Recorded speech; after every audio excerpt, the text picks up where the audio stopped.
Good afternoon Dev.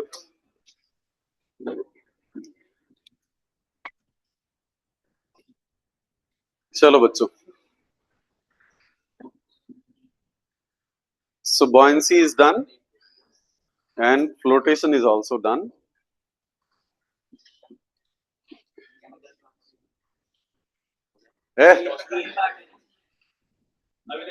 Mechanical properties of fluids में अभी तो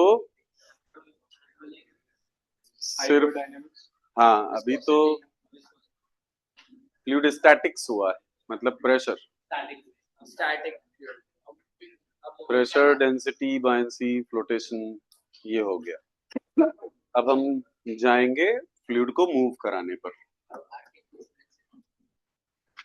वो सब स्टैटिक्स ही तो है।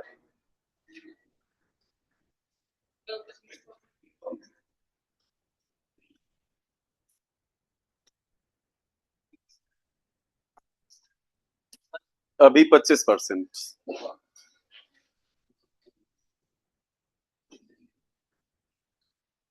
बट इस वीक में हम लगभग 75% तक पहुंचा देंगे उसको।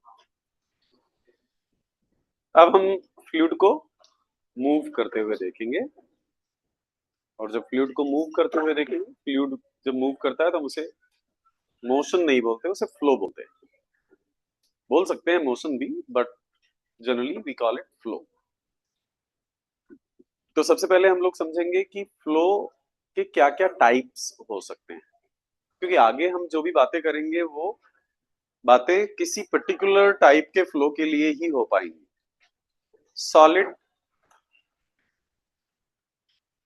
सॉलिड बॉडीज जितनी फिक्स नहीं है चीजें, यहाँ पर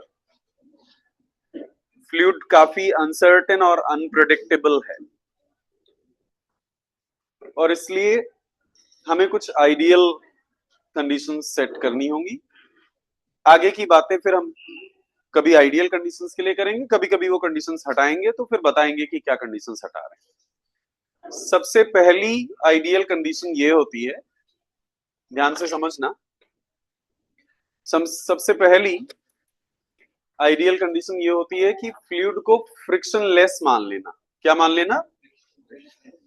फ्रिक्शनलेस मान लेना। फ्रिक्शन नहीं है उसमें। क्या सच्चाई में ऐसा होता है? नहीं, सच्चाई में ऐसा नहीं होता। फ्लूइड्स में एक लेयर और दूसरे लेयर के बीच में फ्रिक्शन होता है, बट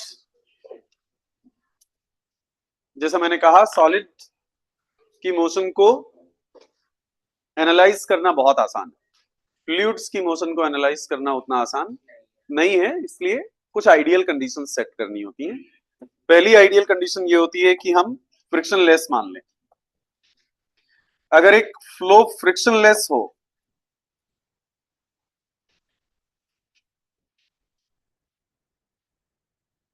अगर एक फ्लो फ्रिक्शनलेस हो तो ऐसे फ्लो को हम लोग बोलेंगे इनविसिड फ्लो। क्या बोलेंगे? Inviscid flow, INVISCID। ऐसे फ्लो को हम लोग बोलेंगे इनविसिड फ्लो। एक इनविसिड फ्लो के साथ खास बात यह होगी कि फ्लूइड की एक लेयर और फ्लूइड की दूसरी लेयर और फ्लूइड की तीसरी लेयर और फ्लूइड की चौथी लेयर, सारी लेयर्स सेम मोशन को अडॉप्ट कर लेंगी। लेकिन अगर मान लो फ्रिक्शन अगर मान लो फ्रिक्शन को नेग्लेक्ट ना किया जा सके, रियलिटी यही है कि फ्रिक्शन प्रेजेंट रहता है, तो ऐसे फ्लो को हम बोलेंगे विस्कस फ्लो। क्या बोलेंगे? ये विसिड वर्ड जो है, विस्कस या विस्कोसिटी एक प्रॉपर्टी होती है फ्लूइड की जो फ्रिक्शन मेजर करती है, उससे बना है विसिड वर्ड। तो ऐसे फ्लो को हम बोलेंगे विस्कस फ्लो या फिर विसिड फ्लो। विस्कस फ्लो या फिर विसिड फ्लो। एक विस्कस फ्लो मेरे प्यारे बच्चों या विसिड फ्लो में कभी भी ये कंडीशन अचीवेबल जनरली नहीं होगी कि सारी लेयर्स एक जैसे मूव करें। क्यों? क्योंकि एक विस्कस फ्लो में क्या होगा कि मान लो एक सॉलिड बाउंड्री के ऊपर फ्लूइड की बहुत सारी लेयर्स फ्लो करते हुए आई, और मान लो कि फ्लूइड की उन सारी लेयर्स के पास same speed, same velocity, same motion था, लेकिन क्योंकि फ्रिक्शन है इसलिए सॉलिड बाउंड्री के कांटेक्ट में जो लेयर आएगी उसको फ्रिक्शन फोर्स फील होगा और वो रेजिस्टेंस फील करके रुक जाएगी। वो रेजिस्टेंस फील करके रुक जाएगी क्योंकि अभी इस सेक्शन में हम इनविसिड फ्लो की ही बात करेंगे, इसलिए इसकी बहुत डेप्थ में नहीं जाएंगे। लेकिन फ्लूइड इमेजिन करो, ये टेबल के ऊपर यहां से एक पूरा फ्लूइड एंटर कर रहा है, यहां से एक पूरा फ्लूइड एंटर कर रहा है। अब जो सबसे नीचे वाली लेयर होगी वो फ्रिक्शन, टेबल के फ्रिक्शन के कारण रुक जाएगी। वो टेबल के फ्रिक्शन के कारण रुक जाएगी तो वो अपने ऊपर वाली लेयर को भी स्लो कर देगी। क्यों? क्योंकि नीचे वाली लेयर और ऊपर वाली लेयर आपस में बॉन्डेड है, मॉलिक्यूलर इफेक्ट है एक दूसरे के ऊपर उन दोनों के। ये अपने ऊपर वाली लेयर को थोड़ा और स्लो कर देगी और सबसे ऊपर वाली लेयर के पास सबसे ज्यादा वेलोसिटी होगी क्योंकि वो फ्रिक्शन के इन्फ्लुएंस से सबसे दूर है। तो वहां पर वेलोसिटीज लेयर्स की जो रहेंगी उनमें डिफरेंस क्रिएट होगा।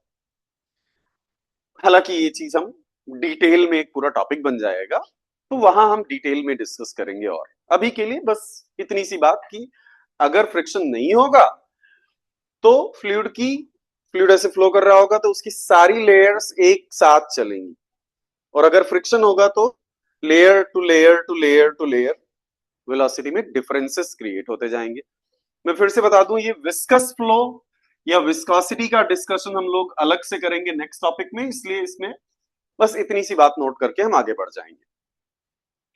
फ्लूइड के फ्लो को डिस्क्राइब करने का पहला तरीका ये है कि या तो फ्रिक्शनलेस होगा फ्लो। फ्रिक्शनलेस मतलब कोई फ्रिक्शन नहीं है, लेयर और लेयर के बीच में कोई रेजिस्टेंस नहीं है, एक लेयर दूसरी लेयर को रेजिस्ट नहीं कर रही है, एक लेयर दूसरी लेयर को रेजिस्ट नहीं कर रही, दूसरी लेयर तीसरी लेयर को रेजिस्ट नहीं कर रही, और जब कोई रेजिस्टेंस ही नहीं है तो सब एक साथ जितनी वेलोसिटी से फ्लो कर रहे हैं सब एक साथ मूव करते रहेंगे। तो ये पहला तरीका है viscous versus inviscid flow. Viscous versus inviscid flow.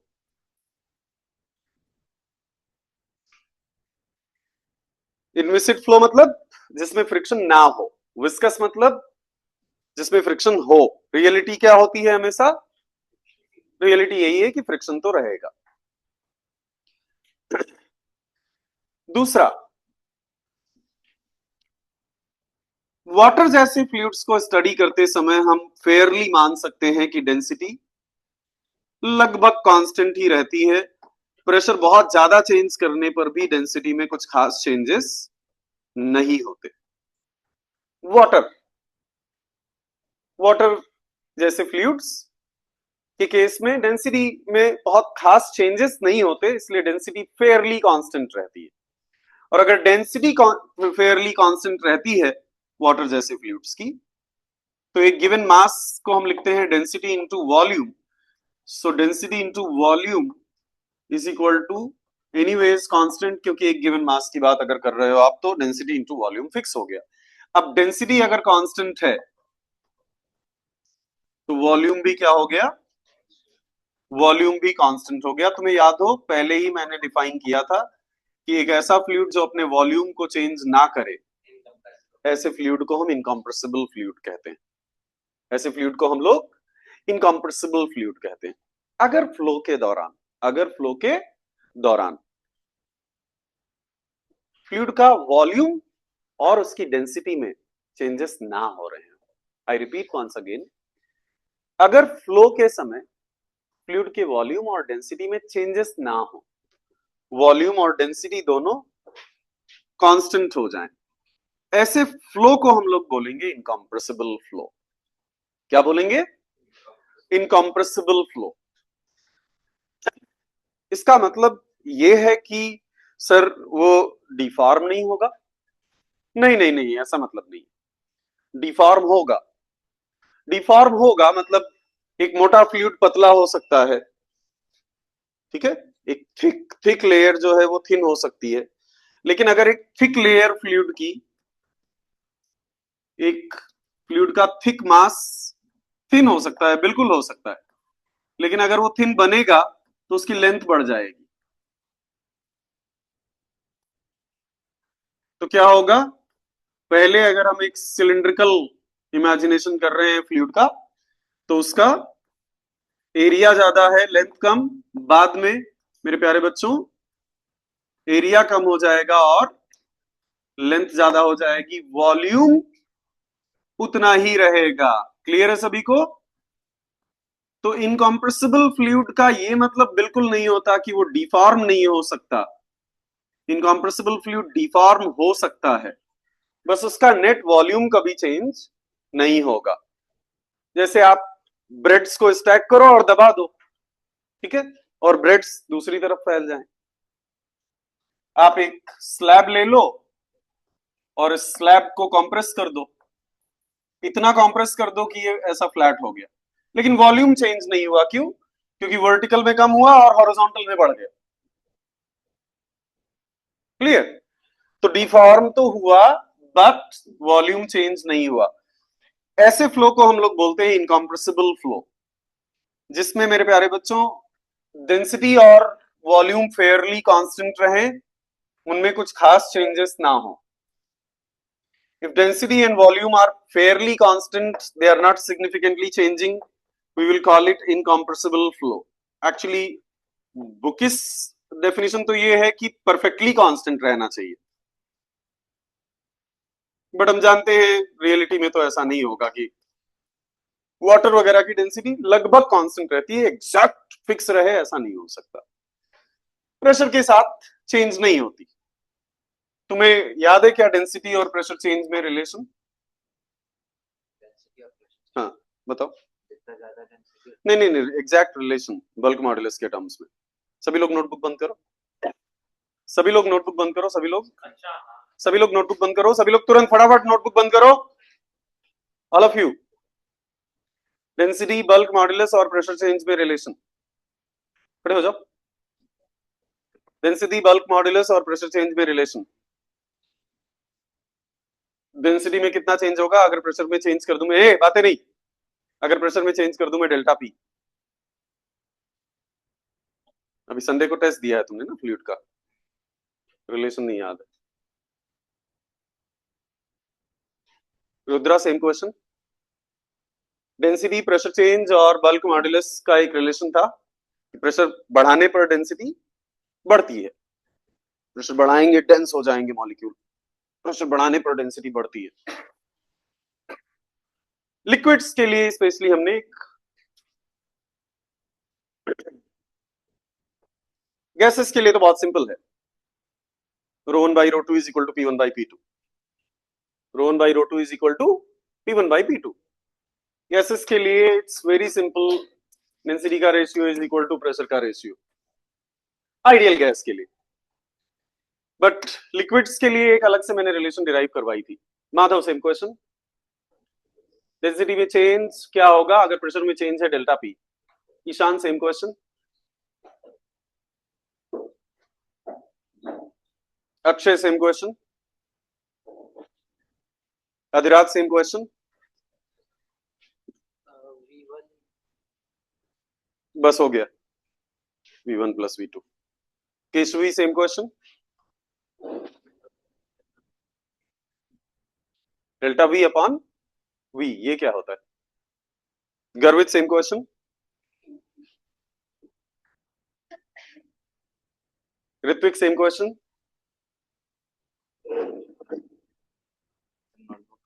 Notebook क्यों? नहीं, नो लिखने के लिए। Shraddha same question. नहीं, निकालना नहीं, तुम निकालते फिरोगे तो जेई में तुम 3 घंटे निकालते ही रह जाओगे, जेब में ही पड़ा रह जाएगा, निकलेगा नहीं। अर्क same question. Nigel same question.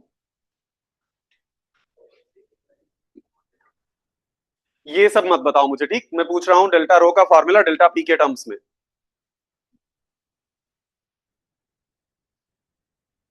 आरब सेम क्वेश्चन।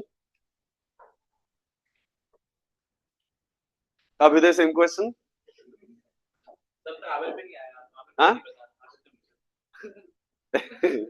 आ रहा हूं, डोंट वरी, मेरा अपना डिस्ट्रीब्यूशन है। कुशाग्र सेम क्वेश्चन।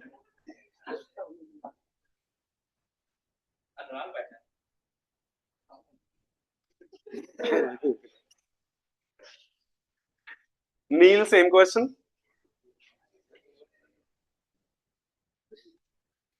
खड़े लोगों की आड़ में कोई नोटबुक मत खोलना, नहीं मैं तुम्हें खोल दूंगा। Greeshma same question. Sheetal same question. Devansh same question.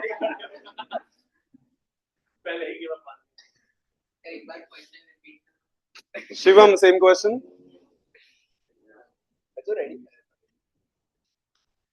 Rasika same question.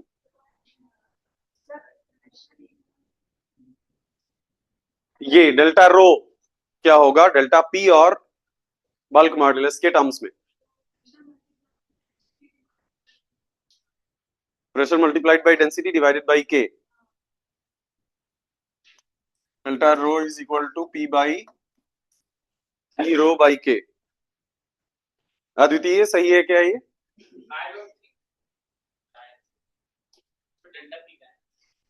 हाँ हाँ, वो डेल्टा पी हो जाएगा।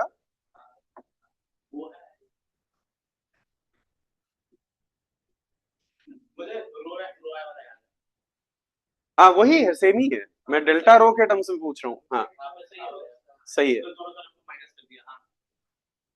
परफेक्ट है।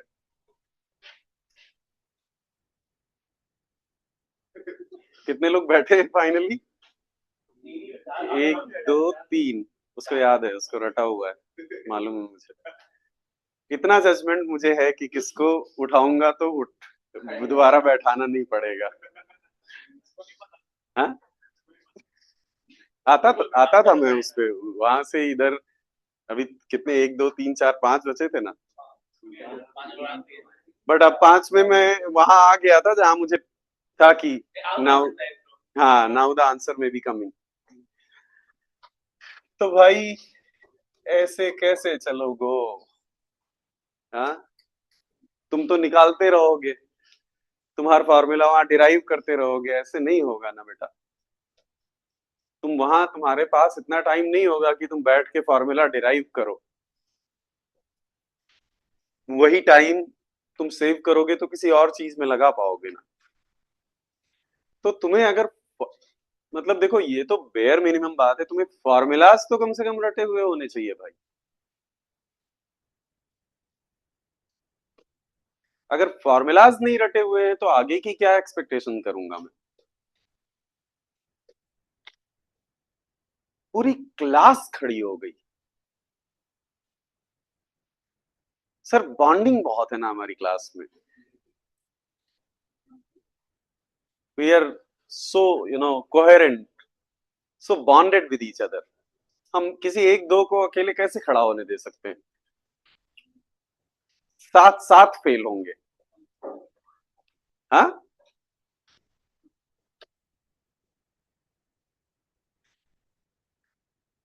फिर ये बताएगा फिजिक्स के क्वेश्चंस नहीं बनते। अरे भाई कैसे बनेंगे ये तो, this reflects the seriousness.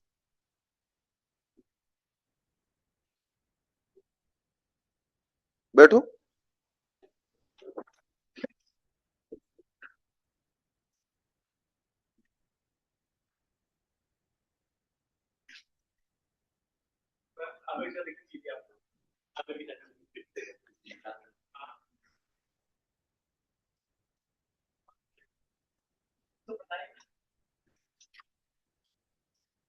Density में चेंज होता है इनिशियल डेंसिटी इनटू प्रेशर में चेंज अपॉन बल्क मॉडुलस। तो यहां से ये हमने लिक्विड्स के लिए किया था डेंसिटी वाले टॉपिक में। तो यहां से हम बहुत क्लियरली देख सकते हैं कि जिसका बल्क मॉडुलस ज्यादा होगा, जिसका बल्क मॉडुलस ज्यादा होगा उसकी डेंसिटी में चेंज कम होगा। और वाटर की बात करूं अगर मैं, तो वाटर का बल्क मॉडुलस होता है 2 × 10⁹ पास्कल। वाटर का बल्क मॉडुलस ज्यादा नहीं होता, वाटर का बल्क मॉडुलस बहुत ज्यादा होता है। देखो ना, 10 delta rho is inversely proportional to bulk modulus, और बल्क मॉडुलस वाटर का बहुत ज्यादा है। अब किसी चीज को तुम प्रेशर, उसकी डेंसिटी और प्रेशर चेंज डिनोमिनेटर में बेटा 10⁹ है, तुम समझ रहे हो, तो डेल्टा रो बहुत छोटा आ जाएगा। इतना छोटा होगा कि मैं कह सकता हूं कि delta rho is 0। Delta rho 0 मतलब डेंसिटी कांस्टेंट, डेंसिटी में चेंज 0 हो गया। वाटर जैसे फ्लूइड जिनका बल्क मॉड्यूलस बहुत ज्यादा है, उनकी डेंसिटी में होने वाले चेंजेस नेग्लिजिबल होंगे, और उनकी डेंसिटी को हम फेयरली कांस्टेंट मान सकते हैं। ठीक है, ऐसे फ्लो को हम इनकम्प्रेसिबल कहेंगे। और अगर ऐसा नहीं होगा तो क्या कहेंगे?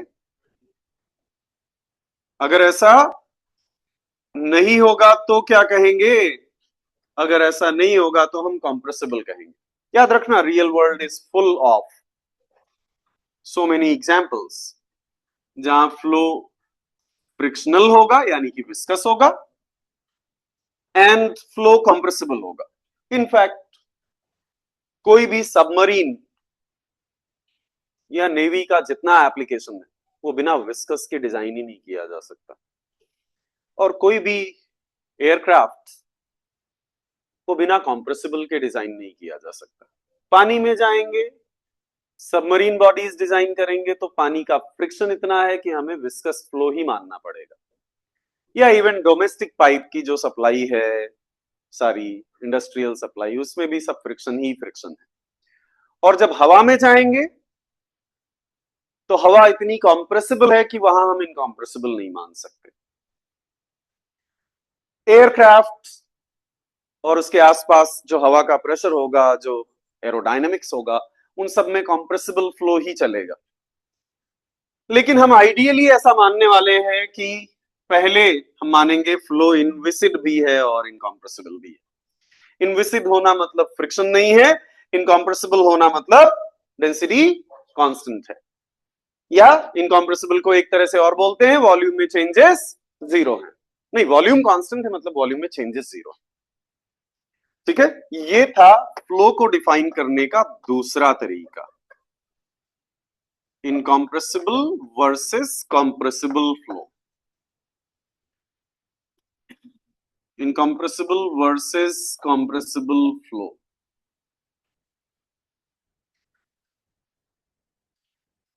हेलीकॉप्टर से लेके एयरक्राफ्ट डायनामिक्स से लेकर रॉकेट जेट प्रपल्सन तक सब जगह हमें कॉम्प्रेसिबल फ्लो ही मानना पड़ता है, क्योंकि हवा में सब कुछ हो रहा है और हवा बहुत कॉम्प्रेसिबल। हवा की डेंसिटी खतरनाक चेंज की जा सकती है, वॉल्यूम भी खतरनाक लेवल पर चेंज किया जा सकता है। लेकिन हम फिलहाल अभी इनकॉम्प्रेसिबल मानेंगे। ये हो गया दूसरा। कॉम्प्रेसिबल फ्लो क्या होगा? जिसकी डेंसिटी वेरिएबल हो प्रेशर के साथ, डेंसिटी वेरिएबल हो, वॉल्यूम में चेंजेस हो, वॉल्यूम में चेंजेस प्रेजेंट हो।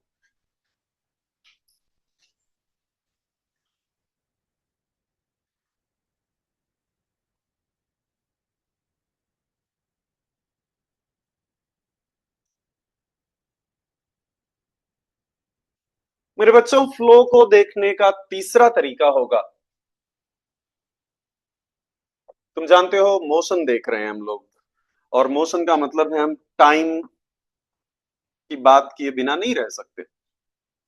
टाइम को पिक्चर में लाना होगा, टाइम की एंट्री जरूरी है।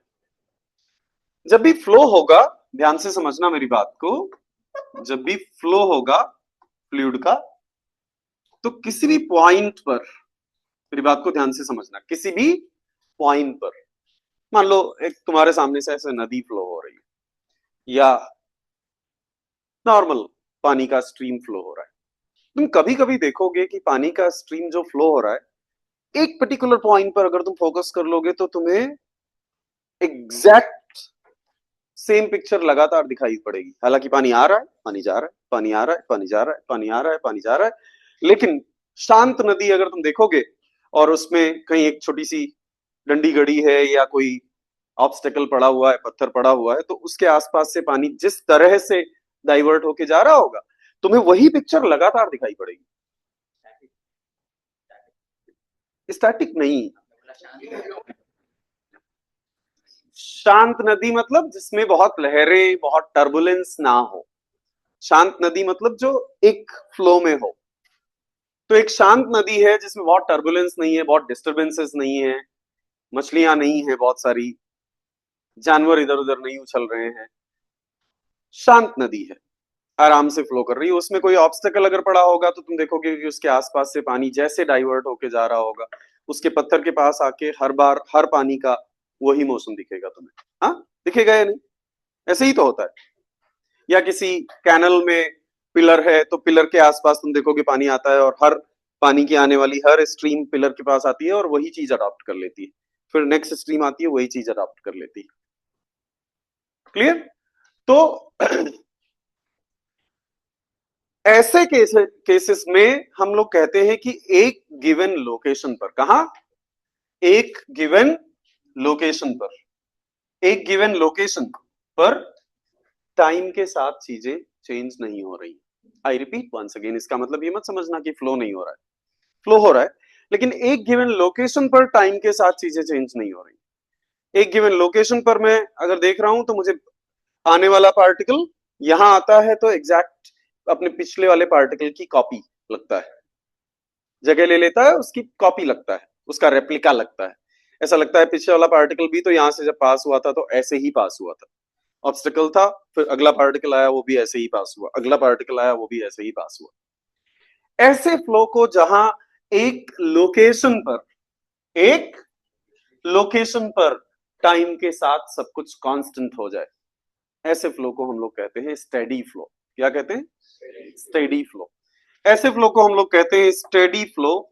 स्टेडी फ्लो वो है मेरे प्यारे दोस्तों जहां एक गिवन लोकेशन पर समय के साथ कुछ ना बदले, एक गिवन लोकेशन पर समय के साथ सेम बात लगे। अगर एक गिवन लोकेशन पर वेलोसिटी 2 मीटर पर सेकंड है तो वो 2 मीटर पर सेकंड ही रहेगी। पार्टिकल ए आएगा यहाँ तो भी 2 मीटर पर सेकंड अडॉप्ट कर लेगा, पार्टिकल बी आएगा यहाँ तो भी 2 मीटर पर सेकंड अडॉप्ट कर लेगा, पार्टिकल सी आएगा यहाँ भागते भागते तो भी 2 मीटर पर सेकंड अडॉप्ट कर लेगा। ठीक है? Steady flow is when at a given location, at a given location, at a given location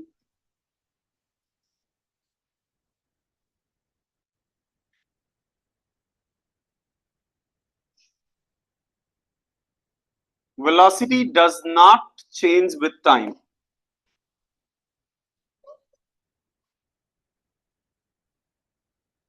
At a given location, velocity does not change with time.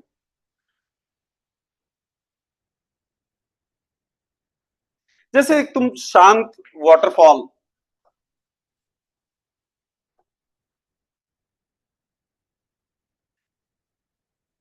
यहां अगर मैं बोलूं वेलोसिटी क्या है, तुम बोलोगे वर्टिकल।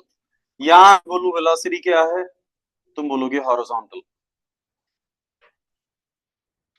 पार्टिकल ए आएगा, पार्टिकल ए आएगा भागते भागते इस जगह आएगा तो क्या हो जाएगी उसकी वेलोसिटी? वर्टिकल। और गिरते गिरते गिरते गिरते फाइनली इस जगह आएगा तो उसकी वेलोसिटी क्या हो जाएगी? हॉरिजॉन्टल।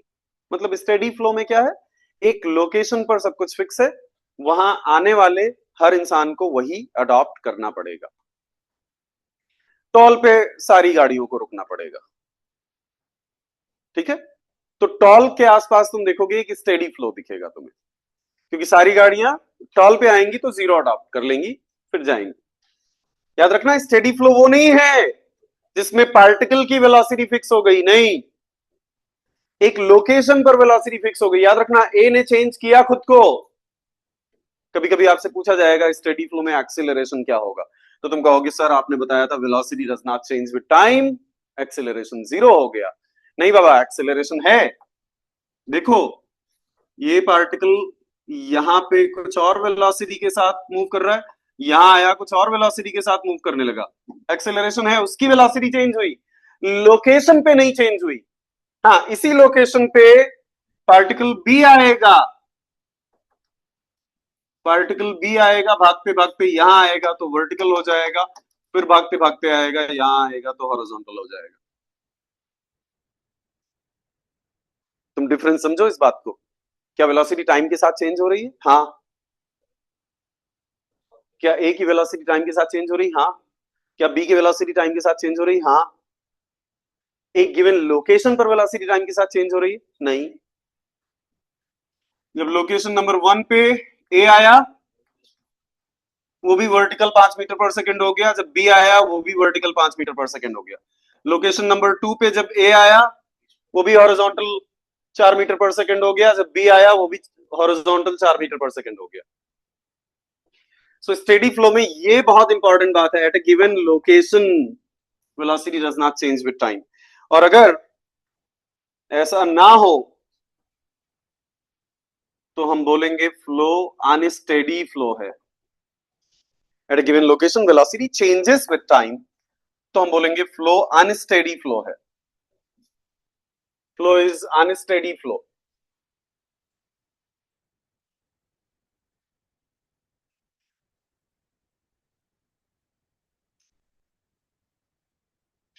अनस्टेडी फ्लो के साथ क्या होगा? अनस्टेडी फ्लो के साथ ये होगा बेटा कि at a given location velocity changes with time.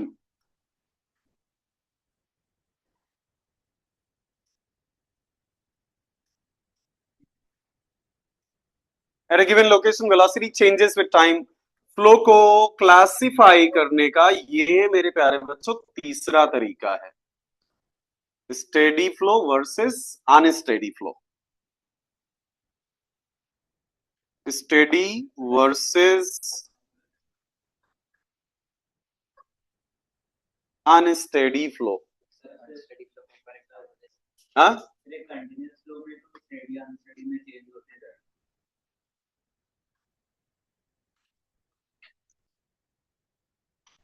जैसे मान लो एक वाटर टैप खुला हुआ है बाथरूम में, और बकेट अभी जस्ट भरनी शुरू हुई है, तो फ्लो क्या है? और बकेट में एक होल है बॉटम के पास। मान लो एक वाटर टैप है,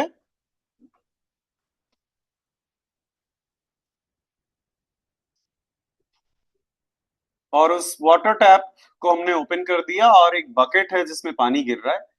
और मेरे प्यारे बच्चों, उस बकेट पे बॉटम के पास एक होल है,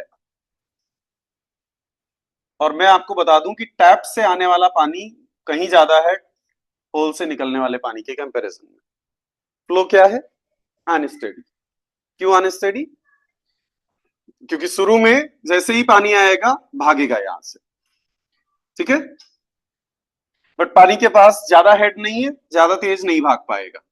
लेकिन क्योंकि यहां से आने वाला फ्लो ज्यादा है और यहां से निकलने वाला फ्लो कम है, धीरे धीरे बकेट बढ़ती चली जाएगी। जैसे जैसे बकेट बढ़ती चली जाएगी, बकेट के टॉप पर पोटेंशियल एनर्जी mgh होती है। इतना तो पढ़ा होगा ना सबने 10th में। पोटेंशियल एनर्जी ज्यादा हो जाएगी फ्लूइड के पास, पोटेंशियल एनर्जी ज्यादा हो जाएगी तो यहां से निकलने वाले फ्लूइड की वेलोसिटी बढ़ जाएगी, अब ज्यादा होगी। अभी भी फ्लो यहां ज्यादा यहां कम, फ्लो यहां ज्यादा यहां कम, तो बकेट का लेवल अभी भी बढ़ता रहेगा। बकेट का लेवल बढ़ता रहेगा तो पोटेंशियल एनर्जी बढ़ती रहेगी, पोटेंशियल एनर्जी बढ़ती रहेगी, तो जब वो फाइनली स्टैटिक होने के बाद फाइनली जब काइनेटिक में कन्वर्ट होगी, तो बढ़ी हुई काइनेटिक एनर्जी के साथ दिखेगा पानी निकलते हुए। तब तक जब तक बकेट पूरी तरह से भर ना जाए ये फ्लो अनस्टेडी रहेगा। क्यों अनस्टेडी रहेगा? क्योंकि एक लोकेशन मैंने फिक्स कर दी तो वहां वेलोसिटी कम दिख रही है, फिर ज्यादा दिख रही है, फिर ज्यादा दिख रही है, फिर ज्यादा दिख रही है। एक गिवन लोकेशन पर टाइम के साथ चेंज हो रही चीजें।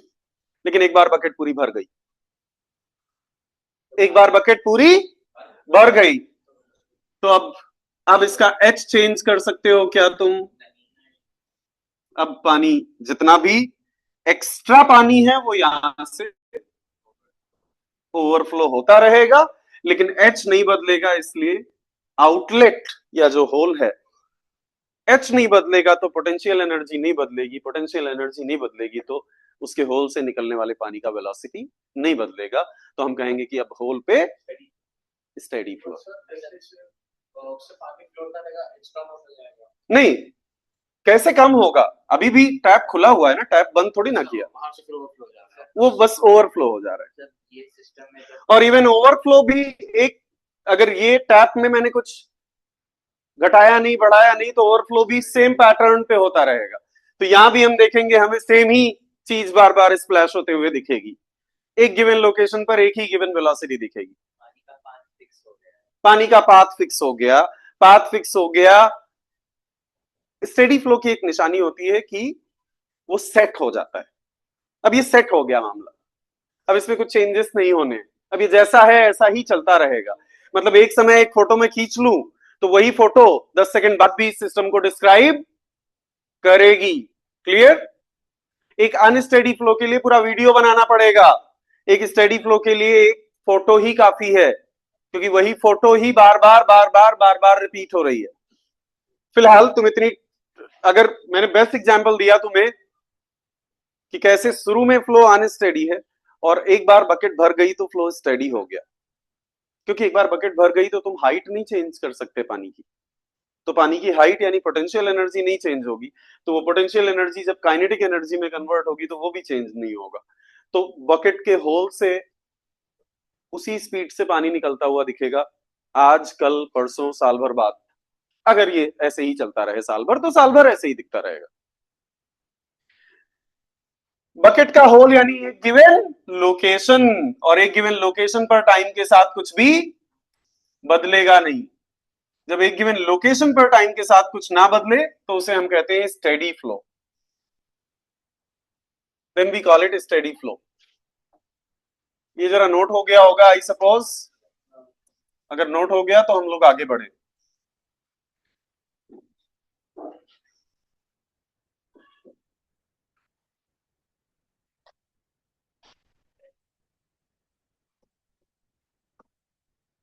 फ्लो को डिफाइन या फ्लो को क्लासिफाई करने के बच्चे बहुत सारे तरीके हैं, फिलहाल हम लोग ये तीन के साथ ही अभी आगे बढ़ेंगे। फिर जब अगले टॉपिक में जाएंगे, अगले सेक्शन में जाएंगे विस्कस फ्लो, तो वहां और टाइप्स के बारे में समझेंगे। अगर कभी कोई फ्लो इनविसिड भी हो और इनकॉम्प्रेसिबल भी हो, आई रिपीट वंस अगेन, अगर कभी कोई फ्लो इनविसिड भी हो, इनविसिड भी हो और इनकॉम्प्रेसिबल भी हो, तो ऐसे फ्लो को हम लोग आइडियल फ्लो बोलेंगे। क्या बोलेंगे? Ideal flow. नोट कर लो इस बात को। If a flow is inviscid, bracket में लिख लेना friction absent, friction absent, and incompressible, bracket में लिख लेना डेंसिटी कांस्टेंट। अगर कोई फ्लो इनविसिड भी हो मेरे प्यारे बच्चों और इनकॉम्प्रेसिबल भी हो, तो ऐसे फ्लो को हम लोग बोलेंगे ideal flow. Such a flow is known by the name ideal flow. Inviscid हो और इनकॉम्प्रेसिबल हो, अगर कोई फ्लो इनविसिड हो, इनविसिड हो और इनकॉम्प्रेसिबल हो,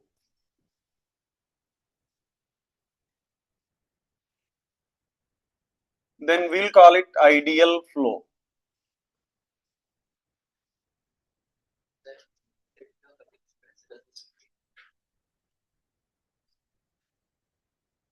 बिल्कुल चारों कॉम्बिनेशंस पॉसिबल हैं, inviscid incompressible, viscous incompressible, inviscid compressible, viscous compressible. But real world applications भगवान ने कुछ इस तरह से बनाए हैं कि हमारे पास सबसे कॉम्प्लिकेटेड कॉम्बिनेशन इसमें जो बनेगा वो होगा विस्कस कॉम्प्रेसिबल, क्योंकि विस्कस कॉम्प्रेसिबल का मतलब, विस्कस मतलब फ्रिक्शन भी प्रेजेंट है और कॉम्प्रेसिबल मतलब डेंसिटी चेंज भी हो रही है। तो नेचर ने, भगवान ने चीजें इस तरह से बनाई है कि ये रियल वर्ल्ड में बहुत कम प्रेजेंट है। जैसे हम एयरक्राफ्ट में जाएंगे तो एयर विस्कस नहीं है ज्यादा, हाँ एयर कॉम्प्रेसिबल है। जब हम एरोडायनेमिक्स में जाएंगे तो एयर में फ्रिक्शन नहीं है ज्यादा, एयर में फ्रिक्शन नहीं है। तुम ऐसे दौड़ते हो, कहां तुम्हें लगता है कि एयर तुमको फ्रिक्शन लगा के रोक ले रही है? लेकिन पानी में दौड़ के दिखाओ, पानी में दौड़ोगे तब तुम्हें पता चलेगा फ्लूइड में फ्रिक्शन होता है और जबरदस्त होता है। हाँ, ऐसे ही तुम सबमरीन बॉडीज की डिजाइन और एनालिसिस करने जाओगे, एयरक्राफ्ट करियर्स, शिप्स, तो तुम्हें पानी से सामना करना पड़ेगा। पानी विस्कस है बट कंप्रेसिबल नहीं है, वहां इनकंप्रेसिबल का असम्पशन चल जाएगा। तो ऐसे बहुत रेयर एप्लीकेशंस होंगे जहां हमें सबसे कॉम्प्लिकेटेड कॉम्बिनेशन पढ़ना पड़े। सबसे कॉम्प्लिकेटेड कॉम्बिनेशन क्या होता है?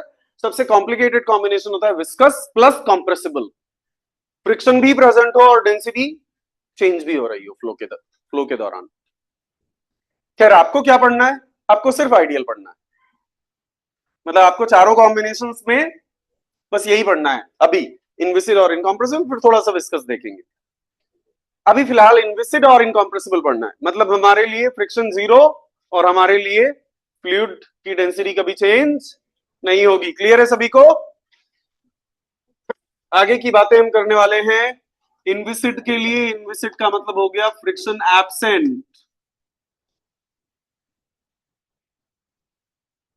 और इनकॉम्प्रेसिबल के लिए, इनकॉम्प्रेसिबल का मतलब हो गया डेंसिटी कांस्टेंट, डेंसिटी कांस्टेंट। चलो बच्चों, चलते हैं नेक्स्ट बात पर।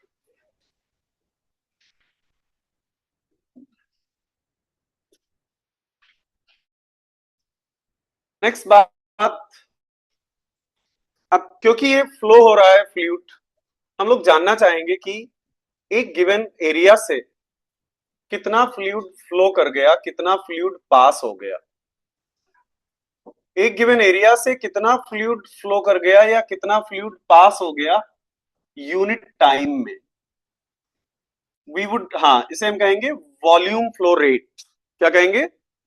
Volume flow rate. मान लो कहीं से पानी का फ्लो हो रहा है या फिर कोई भी फ्लूइड फ्लो हो रहा है, so we would like to know कि एक गिवन एरिया से, आई रिपीट वंस अगेन, एक गिवन एरिया से कितना वॉल्यूम फ्लूइड का पास कर गया। एक एरिया इमेजिन करो, और वो एरिया इमेजिनरी होगा, ये जरूरी नहीं है, रियल एरिया भी हो सकता है, सच में हो सकता है फ्लूइड दरवाजे के एरिया से पास कर रहा हो, बट इमेजिनरी भी हो सकता है। एक रियल या इमेजिनरी सरफेस से कितना फ्लूइड पास कर गया, एक रियल या इमेजिनरी सरफेस, एक रियल या इमेजिनरी एरिया, और उससे कितना फ्लूइड पास कर गया एक सेकंड में, पर सेकंड कितना वॉल्यूम फ्लूइड का पास कर गया। इस, ये बहुत इंपॉर्टेंट टर्म रहने वाला है हमारे लिए, एक बहुत इंपॉर्टेंट पैरामीटर रहने वाला है हमारे लिए। इस पैरामीटर को कहते हैं वॉल्यूम फ्लो रेट। क्या कहते हैं? वॉल्यूम फ्लो रेट, या फिर फ्लूइड की लैंग्वेज में इसे डिस्चार्ज भी कहते हैं। क्या कहते हैं? डिस्चार्ज। जैसे तुम कोई पंप लेने जाओगे, जब कोई वाटर पंप लेने जाओगे तो उसमें लिखा होगा इसका डिस्चार्ज क्या है, मतलब ये एक सेकंड में कितना वॉल्यूम फेंक सकता है पानी का। कोई पंप लेने जाओगे तो उसका डिस्चार्ज उस पर जरूर लिखा होगा, उसकी रेटिंग्स में, इसका डिस्चार्ज क्या है, इसका पावर कंजम्पशन क्या है। ठीक है, बहुत इंपॉर्टेंस रखता है पूरी हाइड्रोलिक्स में। हाइड्रोलिक के जितने एप्लीकेशन है, कैनाल से लेके, डैम से लेके, रिवर से लेके, सबमरीन बॉडीज से लेके एरोडायनेमिक्स तक, हाँ, हर जगह ये टर्म बहुत इंपॉर्टेंट होगा। कौन सा टर्म? Volume flow rate. क्या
सर आपका कैमरा बंद हो गया और आपकी आवाज भी नहीं आ रही है।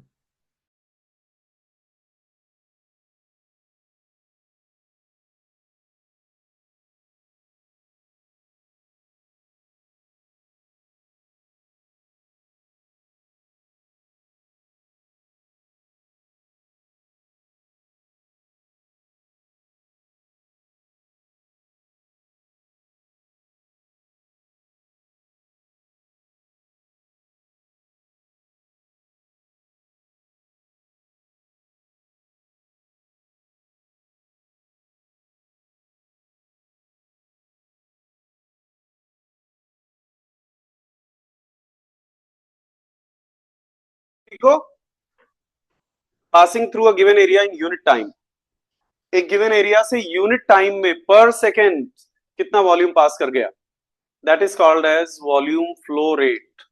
उसे हम लोग कहते हैं वॉल्यूम फ्लो रेट या डिस्चार्ज।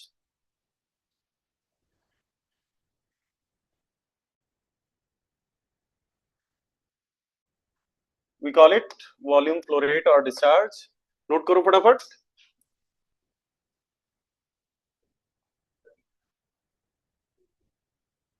वॉल्यूम फ्लो रेट या डिस्चार्ज, ये हमारा अगला टॉपिक है जहां हम फ्लो रेट्स डिफाइन कर रहे हैं। ध्यान से समझना, हम लोग इसका फॉर्मूला बनाएंगे।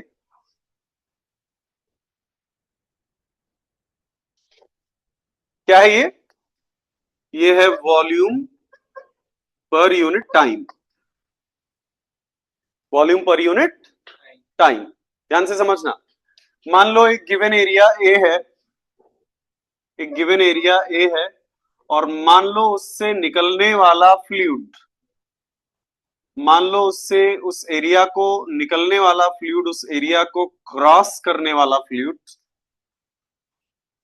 उस एरिया को क्रॉस करने वाला फ्लूइड, उससे निकलने वाला fluid suppose S distance travel कर गया टी टाइम में।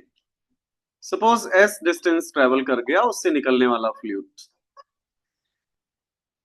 तुम, मुझे उम्मीद है कि विजुअलाइज कर पा रहे हो जो बात मैं कर रहा हूं। वहीं ऊपर वाले डायग्राम का एक एक जगह का एरिया ले लिया मैंने, और उससे जो फ्लूइड निकल रहा है मैंने देखा कि वो एस डिस्टेंस ट्रेवल करके आगे बढ़ गया। आई ऑब्जर्व्ड दैट ए एरिया को पास करने वाला फ्लूइड एस डिस्टेंस तक गया, और मैंने उसे ऑब्जर्व किया। इस ए एरिया को पास करने वाला fluid ultimately is going and traveling and crossing s distance, and I observed that in certain time that fluid has crossed this much. Can you tell me how much volume did it cover? Simple है, area into distance. हाँ, so volume हो गया A into S. Now can you tell me, look at the scenario and can you tell me what is S upon T? S is the distance traveled divided by time. S upon T is speed या velocity. S upon T क्या है? S upon T है distance traveled by fluid layers divided by time. मेरे प्यारे बच्चों, यहां से S upon T बन गया velocity। जरा वॉल्यूम और वेलोसिटी में कंफ्यूजन होगा, इसलिए मैं वेलोसिटी को स्मॉल v से लिखूंगा। ऐसा, जहां मैं ऐसा लिखूंगा समझना वॉल्यूम लिख रहा हूं, और जहां मैं ऐसा लिखूंगा समझना वेलोसिटी लिख रहा हूं। ए इंटू वी। इसमें एक बात याद रख लेनी जरूरी है कि वॉल्यूम के फ्लो रेट को कैलकुलेट करने के लिए हम लोग लिखेंगे एरिया इंटू वेलोसिटी, लेकिन वही वेलोसिटी जो एरिया पे परपेंडिकुलर हो, वही वेलोसिटी काउंट होगी जो एरिया पे परपेंडिकुलर हो। एरिया पे परपेंडिकुलर हो, हाँ, बहुत सिंपल कॉमन सेंस है ये। तुम्हें अगर दरवाजे को क्रॉस करना है, दरवाजे से फ्लो हो जाना है, तो तुम दरवाजे पे चिपक के छिपकली जैसे ऐसे रेंगते हुए ऊपर नहीं जाओगे। तुम्हें क्या करना होगा? दरवाजे के परपेंडिकुलर जाना होगा। अगर तुम्हें दरवाजे से फ्लो हो जाना है, दरवाजे को क्रॉस करना है, तो क्या करना होगा? दरवाजे के परपेंडिकुलर जाना होगा। खोल के जाना, ऐसे मत सीधे भिड़ जाना जाके। बट तुम्हें दरवाजे के परपेंडिकुलर जाना होगा। क्या तुम दरवाजे के अलोंग फ्लो करोगे तो कभी दरवाजे को क्रॉस कर पाओगे? नहीं। तो मेरे प्यारे बच्चों, किसी एरिया के अलोंग अगर फ्लूइड जा रहा है तो वो वॉल्यूम फ्लो रेट नहीं देगा। वॉल्यूम फ्लो रेट कौन सा फ्लूइड देगा? सिर्फ वॉल्यूम फ्लो रेट सिर्फ वो फ्लूइड देगा जो एरिया के परपेंडिकुलर जा रहा हो। तो मान लो अगर आपको बहुत अच्छा क्वेश्चन पूछा जाएगा इसमें, तो ऐसा पूछ लिया जाएगा, हाँ तो तुम्हें अगर v ऐसा दे दिया 30 डिग्री पर, तो तुम बोलोगे कि सिर्फ v cos 30 काउंट होगा यहां पर, v sin 30 काउंट नहीं होगा। क्यों नहीं होगा बच्चा? क्योंकि v sin 30 is responsible for fluid ringing along the दरवाजा। एरिया को क्रॉस तो कर ही नहीं रहा है वो फ्लूइड। तो ये यहां लिख लेना, वेलोसिटी सिर्फ वो वाली काउंट होगी जो एरिया के परपेंडिकुलर हो। तुम चिंता मत करो, मैं एग्जांपल्स प्रॉब्लम्स करवा दूंगा। अभी सिर्फ लिख लो कि वेलोसिटी सिर्फ वो वाली काउंट होगी जो एरिया के परपेंडिकुलर हो। यहां लिख लो अपनी भाषा में, वेलोसिटी सिर्फ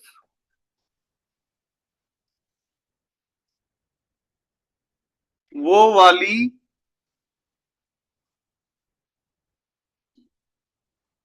काउंट होगी जो एरिया के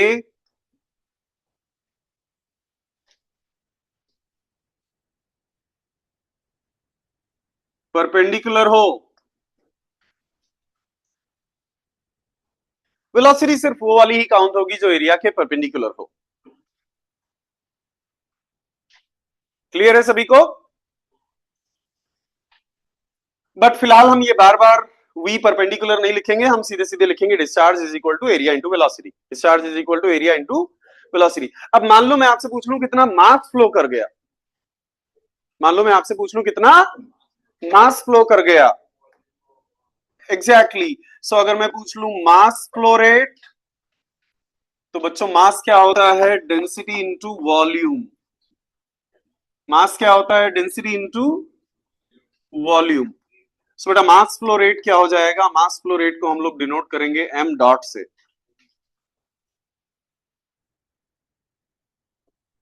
मास फ्लो रेट हो जाएगा density into volume flow rate. तो वॉल्यूम फ्लो रेट अभी अभी कैलकुलेट किया था तुमने, क्या था? बोलो। एवी। सो मास फ्लो रेट का भी फॉर्मूला मिल गया ना तुम्हें? हाँ बोलो। ओके। कभी अगर तुमसे पूछ लिया जाए, ये हो गया दूसरा ऑब्जर्वेशन। कभी अगर तुमसे पूछ लिया जाए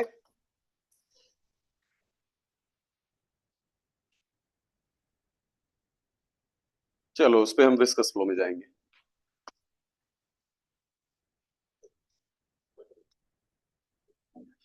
पहला ऑब्जर्वेशन, वॉल्यूम फ्लो रेट जिसे हम डिस्चार्ज भी कहते हैं, उसका फॉर्मूला है एवी। वी सिर्फ वही वाला काउंट होगा जो एरिया के परपेंडिकुलर हो। वेलोसिटी सिर्फ वही काउंट होगी जो एरिया के परपेंडिकुलर हो। मास फ्लो रेट कैसे कैलकुलेट करोगे बच्चों? मास फ्लो रेट कैलकुलेट करने के लिए बहुत आसान है, rho A V, density into area into volume. अब आगे जो बताने जा रहा हूं वो बहुत ध्यान से समझना, वो एक बड़ा अच्छा टॉपिक है, वहां से क्वेश्चंस मिलेंगे तुम्हें, हर जगह मिलेंगे। हिस्टोरिकली अगर तुम चेक करने जाओगे तुम्हें पीवाईक्यूज बहुत सारे मिलेंगे वहां से। मान लो एक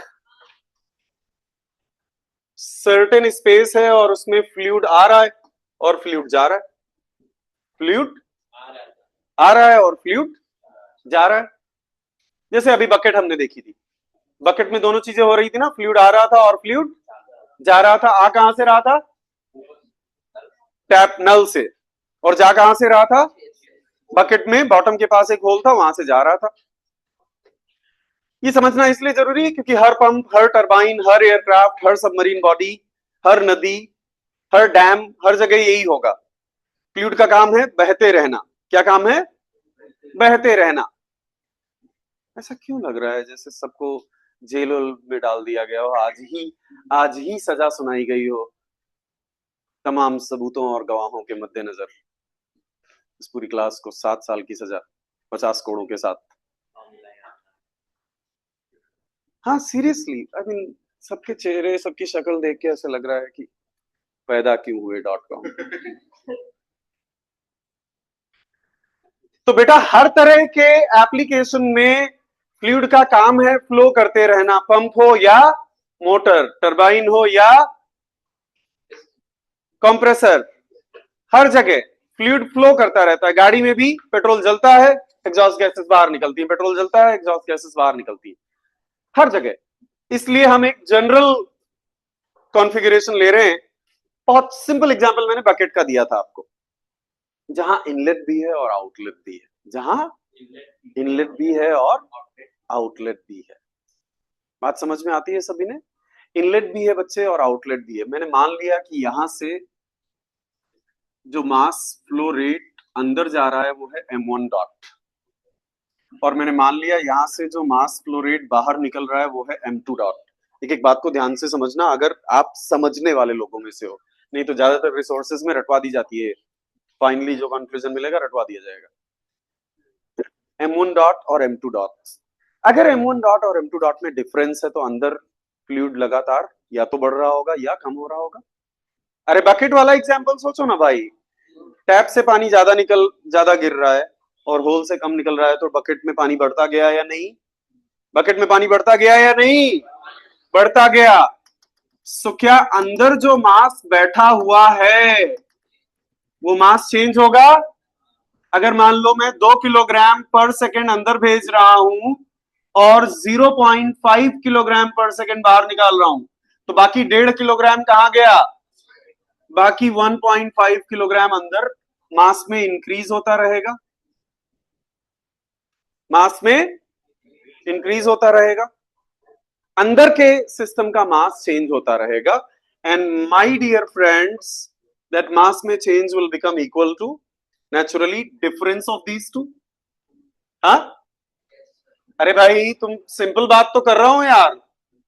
5 केजी तुमने अंदर डाला पर सेकेंड और 2 केजी तुमने बाहर निकाल लिया पर सेकेंड, चेंज कितना हुआ? 3 केजी। वही 3 केजी तुम्हें अंदर बढ़ा हुआ दिखेगा ना, तो वो 3 केजी कैसे मिलेगा तुम्हें? m1 डॉट और m2 डॉट का, m1 डॉट और m2 डॉट का डिफरेंस नहीं। ये किलोग्राम है और ये किलोग्राम पर सेकेंड है। इसका मतलब ये टाइम के साथ कितना चेंज हुआ अंदर का मास, वो है। ध्यान से समझना बच्चे पूरी बात को। इसका मतलब टाइम के साथ कितना चेंज हुआ वो है। इसे, ये जो मैंने लिखा है, इसे हम कहते हैं मास कंजर्वेशन इक्वेशन। इसे हम कहते हैं मास कंजर्वेशन इक्वेशन, कि मास भाई क्रिएट हो नहीं सकता, अंदर जो बढ़ा हुआ मास दिखेगा वो नेचुरली इन्हीं दोनों के डिफरेंस से दिखेगा। Mass can not be created, mass can not be destroyed. ये जो आपने लिखा है इसे हम कहते हैं mass conservation equation. We call it mass conservation equation. ठीक है। अब इन जनरल अगर हम देखें तो मास दो चीजों के इक्वल होता है, डेंसिटी और वॉल्यूम। डेंसिटी और volume is equal to m1 dot minus m2 dot, m1 dot minus m2 dot. मेरे प्यारे बच्चों, अगर फ्लो स्टेडी है, अगर फ्लो स्टेडी है तो टाइम के साथ कुछ भी चेंज नहीं होता। तुम्हें बकेट वाला एग्जांपल याद है क्या? बकेट पूरी भर गई तो उसके अंदर का मास चेंज नहीं हो सकता। अरे स्टेडी फ्लो का बकेट वाला एग्जांपल दिया मैं, याद है तुम्हें? जब बाल्टी पूरी भर गई थी तो उसके अंदर का मास चेंज नहीं हो सकता। जो भी पानी से नल से एक्स्ट्रा पानी आता रहेगा वो स्पिल होके, ओवरफ्लो होके गिरता रहेगा। तो क्या स्टेडी फ्लो के केस में मैं लिख सकता हूं टाइम के साथ कुछ भी चेंज नहीं होता? If flow is steady, if flow is steady, then left hand side becomes 0, and if left hand side becomes 0, I get m1 dot minus m2 dot. So I get m2 dot is equal to m1 dot. बात समझ में आती है तुम्हें? Steady flow के लिए आया बराबर गया, स्टेडी फ्लो के लिए आया बराबर गया, आया बराबर गया। स्टेडी फ्लो के लिए m1 क्या है? आया मास। m2 क्या है? गया मास। स्टेडी फ्लो के लिए मेरे प्यारे बच्चों आया बराबर गया। अगर स्टेडी फ्लो है तो याद रख लेना आया बराबर गया।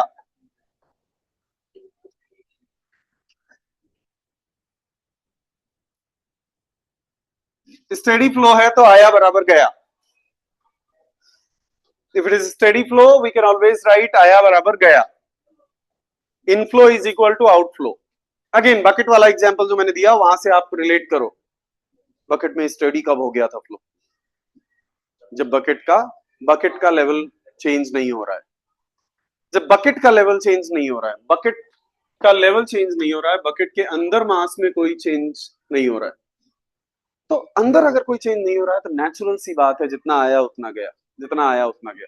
इसको ऐसे समझो, मान लो तुम्हारा अकाउंट बैलेंस चेंज नहीं हो रहा है, पैसा बहुत आ रहा है, तुम्हारे अकाउंट में पैसा बहुत आ रहा है, लेकिन जिस रेट से आ रहा है उस रेट से जा रहा है, तो क्या तुम्हारे अकाउंट में बैलेंस चेंज होके दिखेगा?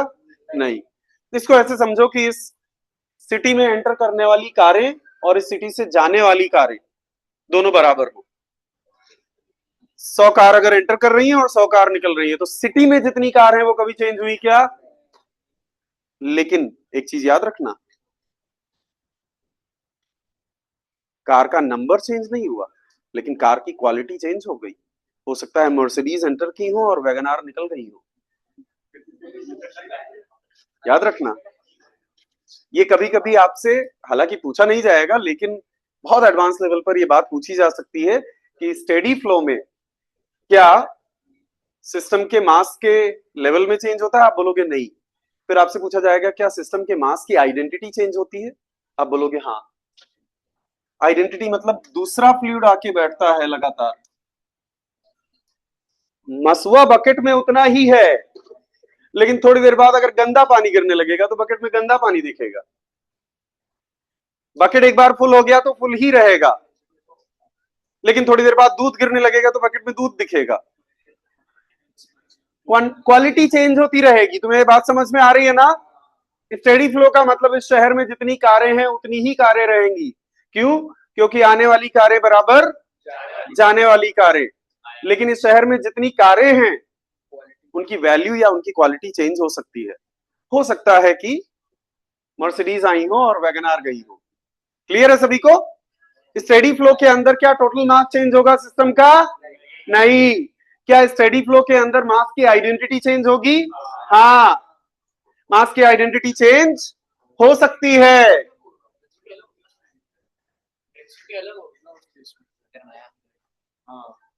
हो सकती है, नहीं, हमें इससे मतलब ही नहीं है। स्टेडी फ्लो मतलब आया बराबर गया, जैसे एडजस्ट कर रहा हो वो उसकी मर्जी। सेम पार्टिकल नहीं रुका हुआ है मेरे बच्चे, समझो बात को। जो यहाँ पहले बैठा हुआ है अब नहीं है, लेकिन क्या पूरा बकेट एक बार फुल हो गया तो फुल ही है? हाँ। लेकिन क्या पार्टिकल नंबर 1 यहाँ रुका रहेगा? नहीं। कोई थोड़ी बोलेगा कि अब घर है मेरा, ये निकाल के दिखाओ मुझे कोई यहाँ से। नहीं भाई, तुझे निकलना ही पड़ेगा, यहाँ होल है। हाँ, तेरी जगह कोई और आके बैठ जाएगा और टोटल मास चेंज नहीं होगा। स्टेडी फ्लो के अंदर टोटल मास कांस्टेंट रहेगा क्या सिस्टम का? हाँ। क्लियर है सभी को? All of you are okay with this? बताओ, मास फ्लो रेट का फॉर्मूला बताया अभी अभी मैंने।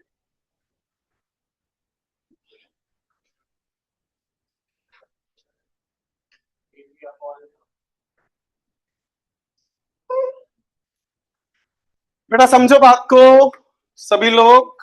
बेटा ये सबसे टॉप पर जो मैंने लिखा है ये है equation of mass conservation in general, और ये है equation of mass conservation for steady flow. For steady flow. अब तुम्हें समझ में आया टाइप ऑफ फ्लो क्यों डिफाइन करवाया मैंने पहले? तो इसे मैं क्या लिख सकता हूं? m1 डॉट को लिख सकता हूं रो ए वी। अरे याद है ना, अभी अभी करवाया यार, रो ए वी। लेकिन बेटा एंटर करते समय जरूरी थोड़ी ना है कि फ्लूइड की डेंसिटी और एरिया और वेलोसिटी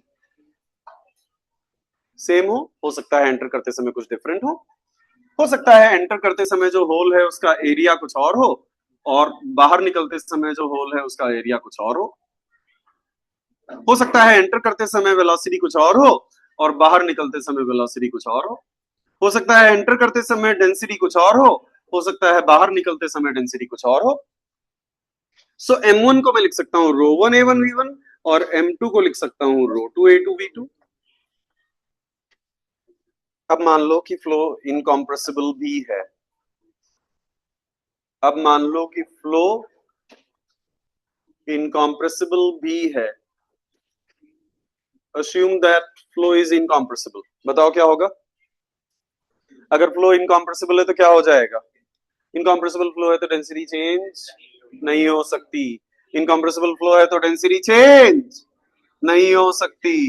इनकॉम्प्रेसिबल फ्लो है तो डेंसिटी चेंज नहीं हो सकती। और अगर डेंसिटी चेंज नहीं हो सकती तो डेंसिटी मरेगा। और मरेगा अगर डेंसिटी तो मुझे मिल जाएगा AV is equal to A1 V1 is equal to A2 V2। A1 V1 is equal to A2 V2। Area into velocity is equal to area into velocity. याद रखना मैंने सिर्फ एक इनलेट और एक आउटलेट के लिए बताया है, लेकिन ये बात अभी वंदे मातरम थोड़ी ना हो चल रहा है। खड़े हो जाओ।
इक्वेशन ऑफ मास कंजर्वेशन, या इसे हम लोग क्या हुआ?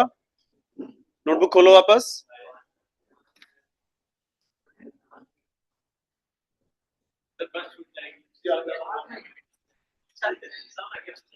इक्वेशन ऑफ मास कंजर्वेशन, या इसे हम कंटिन्यूटी इक्वेशन भी कहते हैं। कितने फॉर्मूलाज याद रखोगे यहां पर? 3। कौन कौन से? पहला जनरल, दूसरा स्टेडी फ्लो के लिए, तीसरा इनकॉम्प्रेसिबल फ्लो के लिए। I repeat once again, 3 formulas जो मैंने बॉक्स में डाले हैं। पहला जनरल, दूसरा स्टेडी फ्लो के लिए, तीसरा इनकॉम्प्रेसिबल फ्लो के लिए। अनफॉर्चुनेटली ऐसा प्रूव किया जा सकता है कि इनकॉम्प्रेसिबल के लिए यही होगा, चाहे स्टडी हो ना हो। हम स्टडी के रास्ते से गए हैं वहां तक, but it can be prove. देखो यहां से, मान लो हम स्टडी के रास्ते से ना गए होते, ये हो गया dm बाई dt। हाँ, dm by dt is equal to m1 dot minus m2 dot. Clear है सभी को? मास को लिख सकते हैं density into volume. Product rule याद है क्या डिफरेंशिएशन का? समझना जो समझ सके तो तुम समझ जाओगे कि इस फॉर्मूला को लिखते समय ये नहीं बोलेंगे कि स्टेडी प्लस इनकॉम्प्रेसिबल, बस इतना बोलेंगे इनकॉम्प्रेसिबल। ध्यान से समझना, प्रोडक्ट रूल होता है डेंसिटी इंटू वॉल्यूम में चेंज, प्लस वॉल्यूम को ऐसे ही रखा डेंसिटी में चेंज, वॉल्यूम को ऐसे ही रखा डेंसिटी में change is equal to m1 dot minus m2 dot. बताओ इनकॉम्प्रेसिबल फ्लो है तो वॉल्यूम चेंज होगा क्या? इनकॉम्प्रेसिबल फ्लो है तो डेंसिटी चेंज होगी क्या? होना ही पड़ेगा। इनकॉम्प्रेसिबल फ्लो है तो डेंसिटी चेंज होगी क्या टाइम के साथ? नहीं। वॉल्यूम चेंज होगा क्या टाइम के साथ? नहीं। तो दोनों जीरो हुए, ये मिल गया। इसमें रो वन रो टू फिर से कटेंगे क्योंकि incompressible flow A1 V1 is equal to A2 V2 मिल जाएगा। तुम्हें समझ में आई बात? बहुत अच्छी बात है। तुम्हें नहीं समझ आई और भी अच्छी बात है। तुम याद रख लो कि A1 V1 is equal to A2 V2 के लिए सिर्फ फ्लो का इनकॉम्प्रेसिबल होना जरूरी है, स्टेडी हो या ना हो। सुनो सुनो पहले,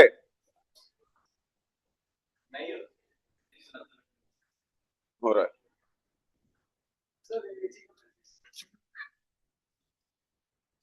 घर जाने के तुरंत बाद पहला काम होगा आज की इस पूरी घर जाने के तुरंत बाद पहला काम होगा आज की इस पूरी क्लास को फ्लोरेट टाइप तुम्हें समझ आ ही गया होगा। टाइप का मुझे नहीं हेडेक है, टाइप तुम्हें समझ आ ही गया होगा। ए गाइस सुन लो, फ्लोरेट और उसके बाद फ्लोरेट के दोनों वॉल्यूम फ्लोरेट। ए तुम्हें नहीं समझ आ रहा है, मैं कुछ एक्सप्लेन कर रहा हूं।